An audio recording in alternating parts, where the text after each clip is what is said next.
Hello, welcome to another video. I thought it was high time that I had another go at a tier list of my ranking of different albums from worst to best. And I've set myself the impossible task tonight of trying to rank all 26, 27, 26 Bowie albums.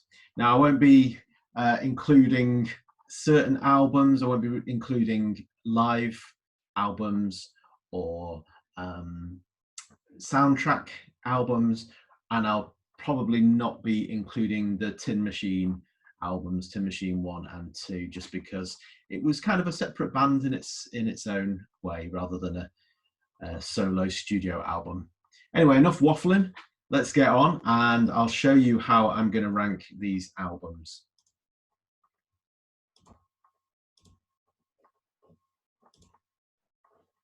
Okay, so here is the tier list, and I've separated them into essential listening, great, good, not the best, and poor. Okay, now I think Bowie, out of any artist, is the most subjective as to what people like and dislike. And that's one of the things I absolutely love about him. I've never met a Bowie fan that totally agrees with me on what are the best albums, what are the worst albums, etc. Everyone seems to like something different in a Bowie album, and that just shows you what a diverse mixture of music he made, and what an incredible back catalogue he had. So I'm going to start with the first album, simply called David Bowie. Should be here somewhere. Where's it gone? There it is. And this came out in 1967, believe it or not. You tend to think of Bowie as being starting in the 70s, but he did a couple of pretty unsuccessful albums in the 60s before he reached his first peak commercially. Can't say that word. But on David Bowie, it's very much a case of an album showing his influences, really. A little bit musical, a little bit Anthony Newley, and he hasn't quite found his own way yet. A lot of bands and solo artists start with an album that reflects mostly their influences, and then they find their own voice and their own style as they progress. So it's not the best of albums. It's fun. There's some fun songs on there. I like Love You Till Tuesday, and She's Got Medals is a fun one. But yeah, it's not a great album. He hasn't really bloomed as yet, so I'm going to put it into poor. Now, bearing in mind, this is just in relation to other Bowie albums. I'm not saying it's a poor album completely, so don't crucify me in the comments. I'm just saying in comparison to other Bowie records, it's poor. Okay. Hope I got that sorted. Right, coming after that, we have another album called David Bowie, and this came out in 1969, 2 years later, and came off the back of the very successful single Space Oddity that came out around the time of the moon landings and was very, very popular as a result. I would say David Bowie, this David Bowie, sometimes called Space Oddity, it's his kind of hippie album, if you like, and has a lot of kind of acoustic sounds to it. But also he's really starting to expand on his songwriting in this one, and it's starting to be a lot more interesting. I particularly love I can never say this, Wild Eyed Boy from Free Cloud, which is a great epic theatrical tune and really shows how he's progressing as a songwriter. So I'm going to put Space Oddity / David Bowie, I'm going to put it in good. It's a good album. Perhaps not as interesting as some of the things that came afterwards, but still a great album, a good album. Next up, we have in 1970, so we're into the 70s now, and The Man Who Sold the World. This, I would say, is the closest he gets to a heavy metal album. It's a lot heavier. It's got the proto Spiders from Mars. I think they're all on it. Certainly, Mick Ronson's on there, and Trevor Bolder, I think, is on there as well. It's really interesting album, quite prog, but with a lot of metal influences in there as well. I love the title track, of course, and I also love Width of a Circle, the opening song, another epic, fascinating tune. She Shook Me Cold is a great rocker. Yeah, I would go, it's either good or great. I'm not sure. I'm going to go good, just in comparison to other albums coming up. I don't want to lay all my cards on the table straight away. I've still got a lot of albums to go, and some. It's not going to be a space up here if I put them all in essential. So that is The Man Who Sold the World. Coming after that, we have probably Bowie's breakthrough album. Not quite the stellar levels of Ziggy Stardust that came after, but it's certainly where we can see the Bowie that we know and love really starting to take hold of his songwriting abilities. And Mick Ronson, again, is fantastic arranger on this album, doesn't get half the credit he deserves. It's one of those albums that's fantastic from beginning to end. You've got absolute classics like Changes, Oh You Pretty Things, Life on Mars. Queen Bitch I really like, which shows his Lou Reed, Velvet Underground influences on his sleeve. He even says in the liner notes, song for Lou or something like that, or inspired by Velvet Underground, something like that anyway. But yeah, Hunky Dory, a lot of people's favourite Bowie album, and I can see why. He's really at the top of his game, and although he hasn't become stellar at this point, it did get re-released and became a lot more popular later. I'm going to put Hunky Dory in essential because it really is. Okay, now we are into the absolute transcendence of Bowie's fame, and it is 1972's Ziggy's Rise and Fall of Ziggy Stardust and the Spiders from Mars. This has got to be one of my top Bowie albums for obvious reasons. It's just iconic, and it tells the tale of a fictional character's rise and fall from fame, which Bowie himself would definitely echo in the years to come. You've got song. Well, it's one of those albums I could read off every song on the list, to be honest, on the album. But you've got 5 Years, Moon Age Daydream, Starman, It Ain't Easy, Hang On to Yourself, Ziggy Stardust, Suffragette City, Rock and Roll Suicide, Lady Stardust. It's got every single song is incredible.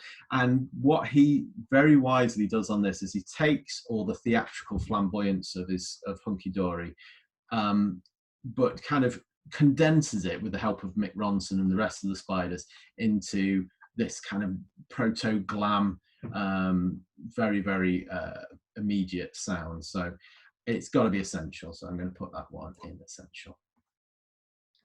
Okay. After that, we have Aladdin Sane.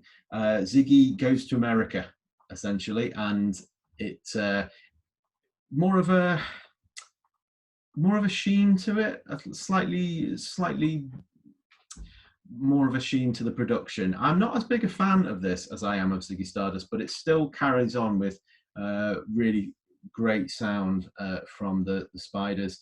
I particularly love Watch That Man. Aladdin Sane is just nuts. The piano on there is just incredible by Mike Garson. And I also love Cracked Actor. Although I've probably liked the live versions of some of the tunes on Aladdin Sane more than the album versions. I also love Lady Grinning Soul is a underrated classic, and The Gene Genie, of course. I'm going to put it into, where's it gone? So many albums. Oh, there we are. The iconic cover, of course. I'm going to put it into great. It's a great album, but I don't love it as much as these two. Feel free to disagree with me in the comments below. Next album, we had Pin-Ups, which was a love letter to some of Bowie's favourite artists and songs. It's a covers album. I particularly like his version of Sorrow. But apart from that, it seems a little bit rushed. It seems a bit of a cash grab, or whatever you call it. Not an album I return to very often, so I'm going to put it in not the best. Still great band on there, still great musicians. Not one that I'd come back to again and again. After that, however, is one that I do come back to again and again, 1974's Diamond Dogs. This is the first post-Spiders one that Bowie did, and it was originally written as a musical version of George Orwell's 1984, but when he couldn't get the rights to it, he decided to make up his own kind of dystopian future story, and it is fantastic. The lyrics on it, the music, the playing on it, you almost can't tell that Mick Ronson's gone on this one. Bowie seems to have, as he's very adept at doing, he's taken all the best bits of Mick Ronson into his own performance, and his guitar playing is fantastic on it. I'm going to put it in essential. I absolutely love Diamond Dogs, and it doesn't get as much love as it deserves. I would probably put Sweet Thing Candidate, Sweet Thing Reprise. That's the kind of medley in the middle. I'd put that as probably my favourite, but I love it from beginning to end. After that, we have Bowie's Plastic Soul period with Young Americans, and he's very much moving into his drug addiction at this point as well. So very, very thin, and became known as the Thin White Duke not long after this. Young Americans is a very fascinating turn for Bowie. Not my favourite era of his music, but still very, very interesting, and it's incredible how he just moves from rock and roll to soul seemingly effortlessly. Young Americans itself isn't my favourite of his singles. I do like Win, and I do like Fascination, and I absolutely love Fame. So I am going to put it, really struggling to find these. Where's it gone? There it is. I'm going to put it in great. Yeah, I'm going to put it in great. Okay.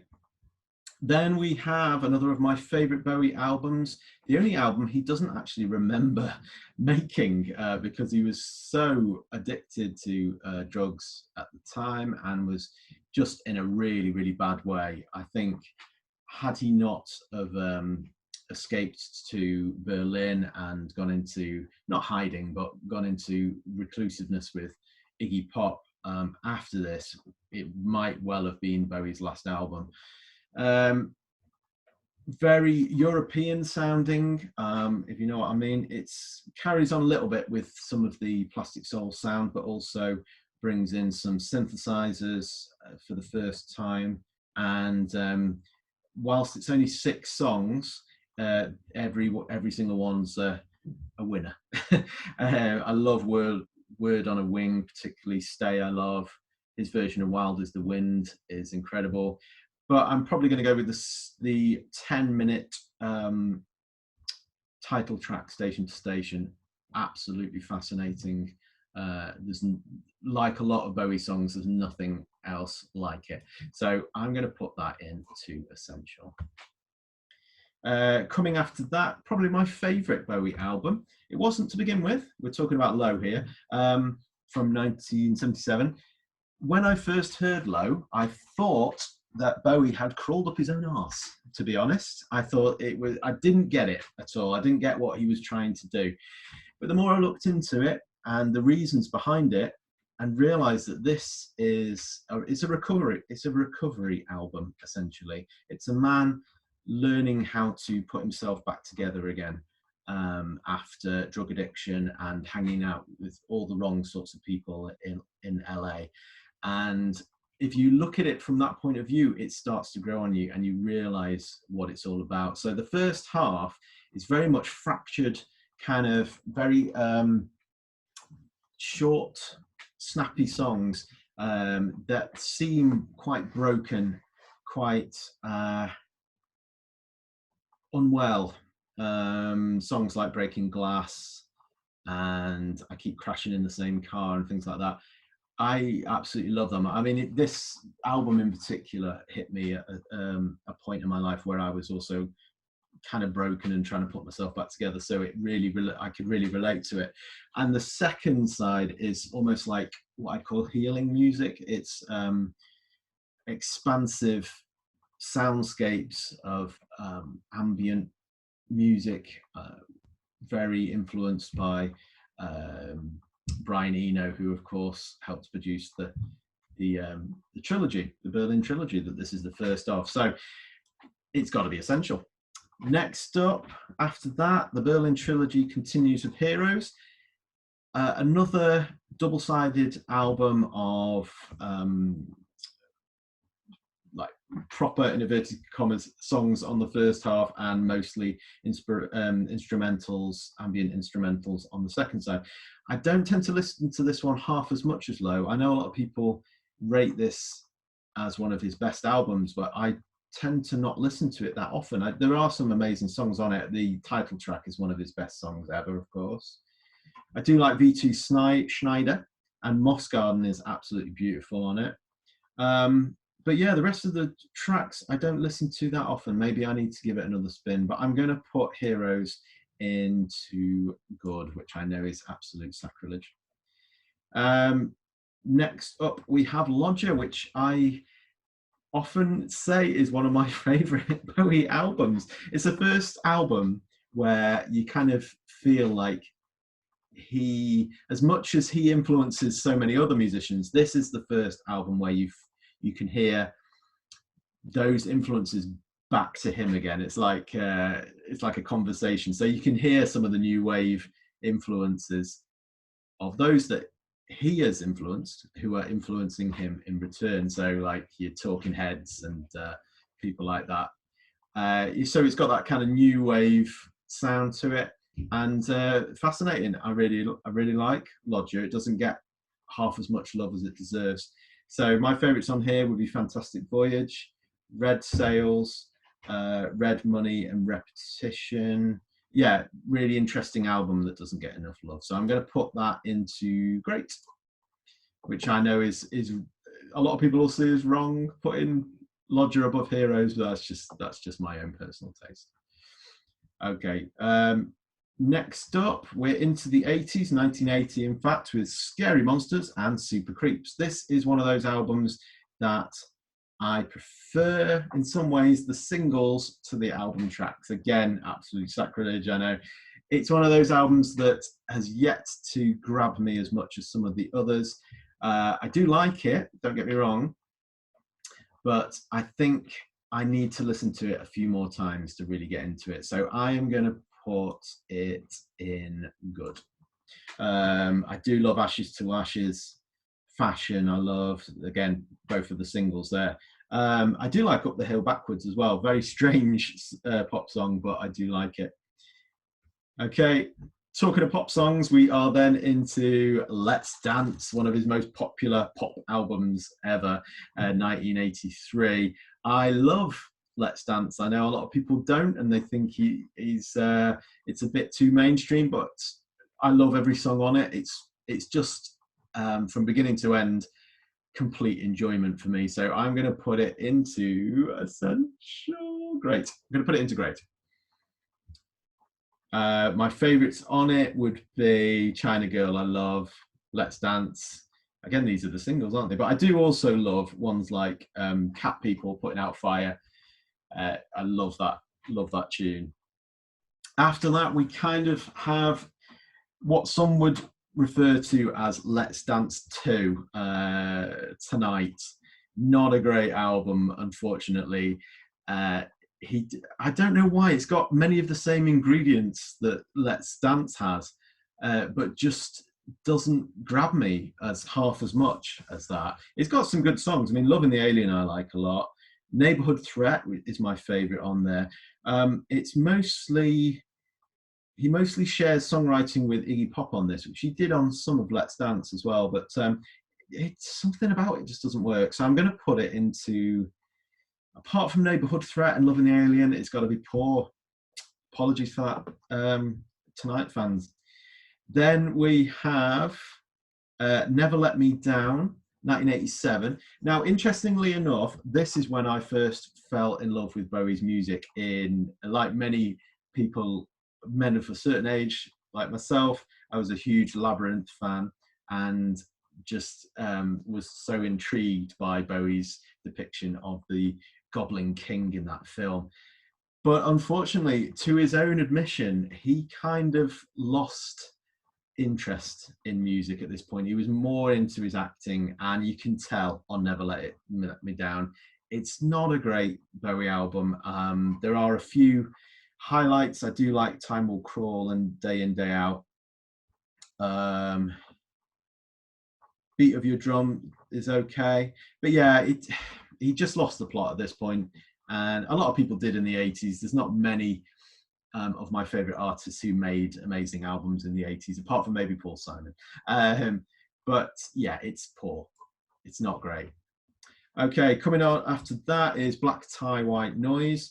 He incorporates some dance elements, some rap elements, some jazz elements. He really tries again to push his boundaries. It doesn't grab me, this one. I don't know why. A lot of people love this album. I can see why. There's nothing wrong with it, essentially, but I've got to go on enjoyment and how often I return to these albums. And it's one of the albums I return to the least often. So I wouldn't say it was poor. I'd say it's not the best.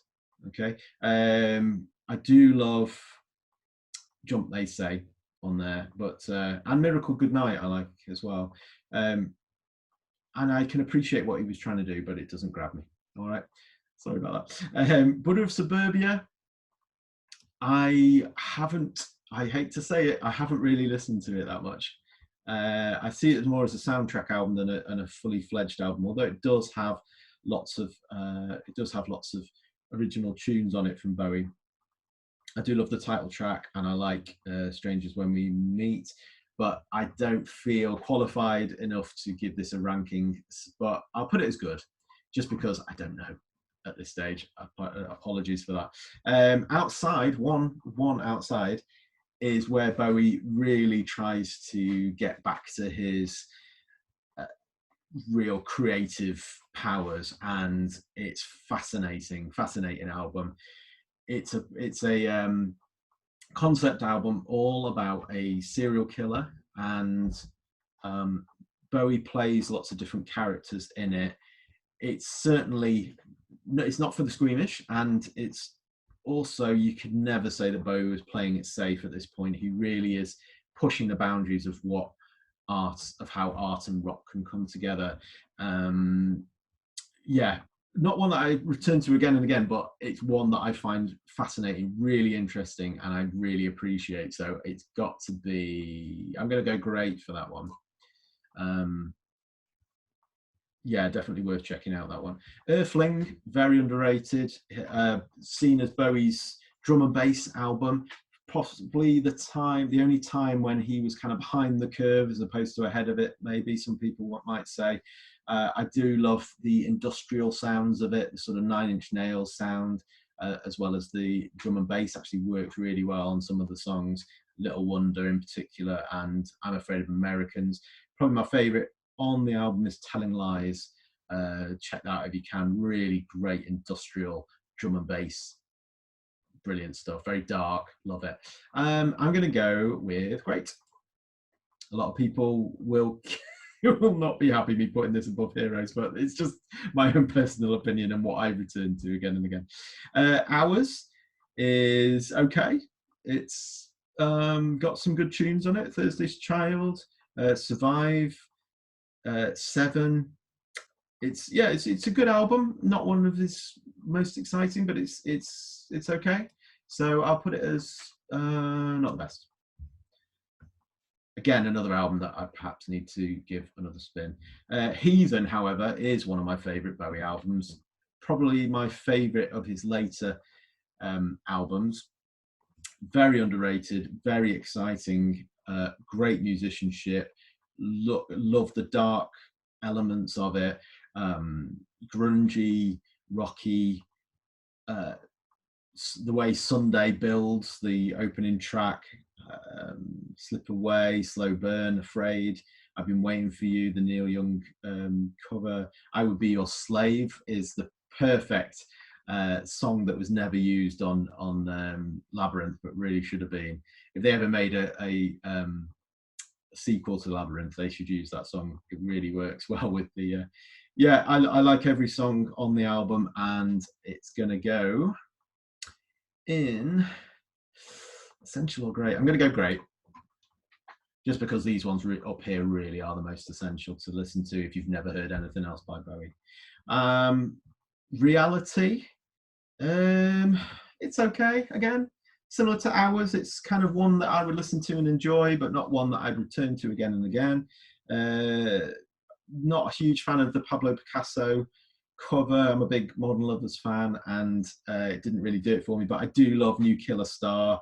Never Get Old's great. Yeah, I'm gonna go I'm gonna go Not the Best, just in comparison to some of the others. It's really it's quite a mixture here. I was expecting more up here, but yeah, you probably were too. Then The Next Day, what a way to bring an album out after 10 years without an album. He suddenly just drops it without any kind of fanfare, and what a way to do it. Only Bowie could get away with having such a huge album with no publicity whatsoever. So but it's a great, really upbeat rocking album with superb songs on it. I love Valentine's Day, I'd Rather Be High, The Next Day, The Stars Are Out Tonight. Love Is Lost is probably my favourite on the album. It's a great album, so it's going in great. And last but by no means least, we have Black Star. This is one of those albums I can't listen to without welling up. It's Bowie's last album, and you can tell that he's not well on the album, and it's really tragic to listen to. However, what isn't tragic is the fact that he went out on his own terms, and Black Star, you'd almost imagine that if someone was releasing their last album essentially on death's door, that they'd play it safe, and there's none of that in Black Star. It's really challenging album, really pushes. It's incredible that after all those years he was still pushing the boundaries of his music and the boundaries of music in general. Black Star is an incredible piece of work. It really, like a lot of Bowie's albums, there's nothing like it before or since. It incorporates some really interesting jazz elements, some really interesting sort of electronic elements, fantastic songwriting, dealing with the whole notion of death and life.